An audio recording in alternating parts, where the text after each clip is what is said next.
Well, you don't mess with Texas, so when people mess with your record on immigration, you head to Texas. Well, Republican Governor Scott Walker touring the border today after an invitation from this guy, Republican Texas Governor Greg Abbott. Governor Abbott, good to have you. Did you invite him, Governor? Explain how this all came about.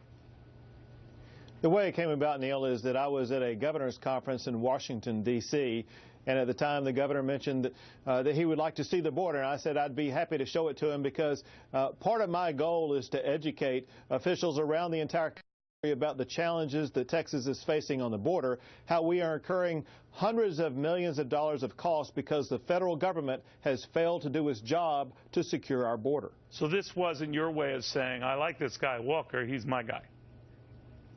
Well, no, this was my way of working, as I'm constantly doing, to try to educate officials across the entire country. You know, I wish Barack Obama would come down here. He came down to Austin, Texas, but would not go all the way down to the border to see the challenges that his policies have created. And what we were able to show to Scott Walker today is the way this cartel activity that crosses the border and penetrates into Texas goes all the way up to even Wisconsin. It crisscrosses the entire country.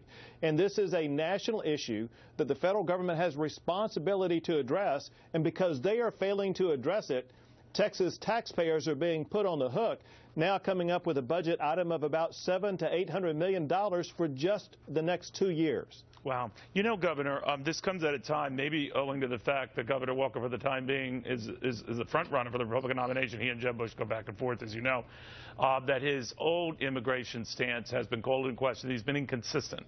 Do you think that that is a problem, that sometimes he talks about eventually getting everyone in this country who's here now find a pathway to citizenship? Others took a look at that and said, no, that's amnesty. He dialed that back to say, no, that's not what I'm interested in. But you know the drill. You know how this goes. Do you think he's been consistent on this issue? Well, look, I don't know what all he said in the past. What I do know is that the more we get people down to the border, the more that this becomes less of an abstract concept, right, and the more they can realize the reality of it, the more they will see the first thing we have to do is to step up and secure our border. Everything else is a hypothetical. What does that mean, Governor? When you say step up and secure our border, how many more personnel are you talking about? How do you police it? What?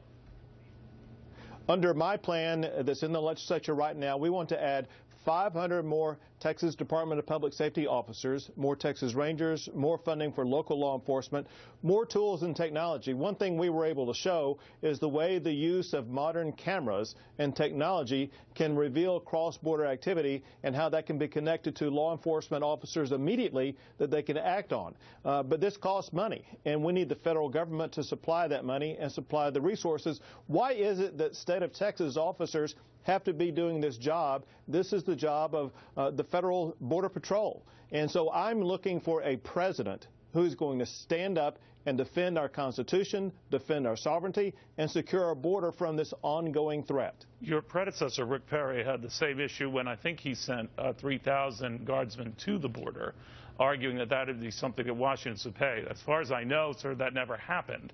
So are you going to have any luck making this argument with this president, especially given executive orders that continue to delay deportation after deportation?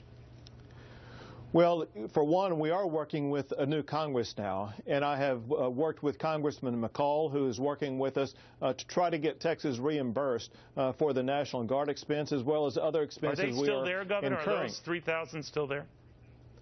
Well, there was initially up to 1,000, and there are several hundred remaining. And the only way we're going to be able to pull the National Guard off the border is if we pass my plan to add additional state troopers to secure the border. But you're paying for those guards. I'm sorry, sir. You're paying for those guardsmen who are there now. It's Texas. Yes, that's coming out of the pocket of Texas taxpayers to fund a federal responsibility. Amazing, amazing. Greg Abbott, a pleasure having you, sir. Thank you very, very much. Thank you, Neil. Texas Governor Greg Abbott. And, of course, this is an invite he's had out to all the contenders. Come on down and see for yourself.